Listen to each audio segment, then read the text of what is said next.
Hi guys, കലിപ്രോ YouTube channel എല്ലാവർക്കും സ്വന്തം big boss Malayalam season 7 week official voting ആണ് ഇപ്പോൾ ഹോട്ട്സ്റ്റാർ നടക്കുന്നത്. നമ്മളിന്ന് ചൊവ്വാഴ്ച രാത്രി 7 മണി വരെയുള്ള ഒരു അൺഒഫീഷ്യൽ വോട്ടിംഗ് സ്റ്റാറ്റസ് ആണ് നോക്കാൻ പോകുന്നത്. നമ്മുടെ മുമ്പിലുള്ളത് 13 മത്സരാർത്ഥികളാണ്. ഈ 13 മത്സരാർത്ഥികളും ഇഞ്ചോടിഞ്ച് പോരാട്ടമാണ് നടത്തിക്കൊണ്ടിരിക്കുന്നത്. ആദ്യത്തെ 2 പൊസിഷൻ ഒഴിച്ച് ബാക്കി എല്ലാ മത്സരാർത്ഥികളും തന്നെ ചെറിയൊരു വോട്ടിൻ്റെ വ്യത്യാസത്തിനാണ് പിന്നിലും മുന്നിലുമായിട്ട് നിൽക്കുന്നത്. എന്തായാലും വരും മണിക്കൂറിൽ കൃത്യമായ വോട്ടിംഗ് വിവരങ്ങൾ അറിയാം. നമ്മുടെ ചാനൽ സന്ദർശിക്കുക, ചാനൽ സബ്സ്ക്രൈബ് ചെയ്താലും ദയവേത് ചാനൽ സബ്സ്ക്രൈബ് ചെയ്ത് കാണുക. വീഡിയോ ഇഷ്ടപ്പെട്ടെങ്കിൽ ലൈക്ക് ചെയ്യുക. ഏതായാലും ഇന്ന് 7 മണി വരെയുള്ള വോട്ടിംഗ് റിസൾട്ടിൽ 1-ാം പൊസിഷൻ അത് ഷാനവാസ് തന്നെയാണ് തുടരുന്നത്. ഷാനവാസിൻ്റെ പൊസിഷന് യാതൊരു മാറ്റമില്ല. കാരണം മറ്റുള്ള മത്സരാർത്ഥികളിൽ നിന്ന് ബഹുദൂരം മുന്നിലാണ്. നല്ല ഒരു രീതിയിലുള്ളൊരു വോട്ടിങ്ങിൻ്റെ ഡിഫറൻസ് ഉണ്ട്. ഇപ്പോൾ 9123 കൂറ്റം വോട്ട് നേടി 1-ാം പൊസിഷനാണുള്ളത്. 2-ാം പൊസിഷനിൽ നൂറയാണുള്ളത്. നൂറയ്ക്ക് ഇപ്പം നല്ല രീതിയിലൊരു വോട്ടിംഗ് കുറവ് കണ്ടുവരുന്നുണ്ട്. നേരത്തെ 5000-ന് മുകളിൽ വോട്ട് നേടിയിരുന്ന നൂറ ഇപ്പോൾ 5890 വോട്ട് നേടി 2-ാം പൊസിഷനാണുള്ളത്. 3-ാം പൊസിഷനിൽ ആദില നൂറയോട് തൊട്ടടുത്ത് വരെ എത്തിയിരിക്കുകയാണ്. ഇപ്പോൾ 5001 കൂറ്റൻ വോട്ട് നേടി നൂറയുടെ തൊട്ട് പിന്നാലെ ആദില 3-ാം പൊസിഷനിലുണ്ട്.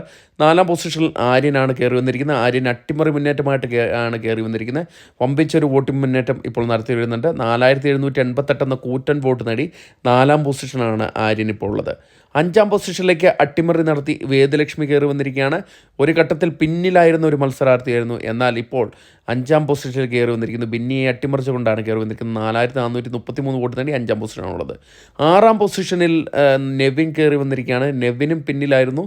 നെവിനും അട്ടിമറി മുന്നേറ്റവുമായിട്ട് മുന്നോട്ട് വന്നിരിക്കുകയാണ്. 4211 വോട്ട് നേടിയാണ് 6-ാം പൊസിഷനെ നിലനിർത്തിയിരിക്കുന്നത്. 7-ാം പൊസിഷനിലേക്ക് വീണു പോയിരിക്കുകയാണ് നമ്മുടെ ബെന്നി സെബാസ്റ്റ്യൻ. ഒരു ഘട്ടത്തിൽ നല്ലൊരു മുന്നേറ്റം നടത്തിയ ഒരു മത്സരാർത്ഥിയായിരുന്നു. എന്നാൽ വോട്ടിങ്ങിൽ നല്ല കുറവ് കണ്ട് പിന്നിലേക്ക് വന്നിരിക്കുകയാണ്. ഇപ്പോൾ 4102 വോട്ട് നേടി 7-ാം പൊസിഷനാണുള്ളത്. 8-ാം പൊസിഷനിലേക്ക് റന ഫാത്തിമ വീണു പോയിരിക്കുകയാണ്. റന ഫാത്തിമ ഇപ്പോൾ 4087 വോട്ടാണ് ഉള്ളത്. ബിന്നിയുമായിട്ട് ചെറിയൊരു വോട്ടിൻ്റെ വ്യത്യാസമുള്ളൂ. ലാസ്റ്റ് നിൽക്കുന്ന 2-3 പൊസിഷൻ ചെറിയ വോട്ടിൻ്റെ വ്യത്യാസം മാത്രമേ ഉള്ളൂ. എന്തായാലും ഇപ്പോൾ ഡേഞ്ചർ സോണിലായ 8-ാം പൊസിഷനാണുള്ളത്. 9-ാം പൊസിഷനിൽ നമ്മുടെ സാബുമാൻ തന്നെ തുടരുകയാണ്. പക്ഷേ സാബുമാൻ്റെ വോട്ടിങ്ങിൽ നല്ലൊരു മാറ്റമുണ്ട്.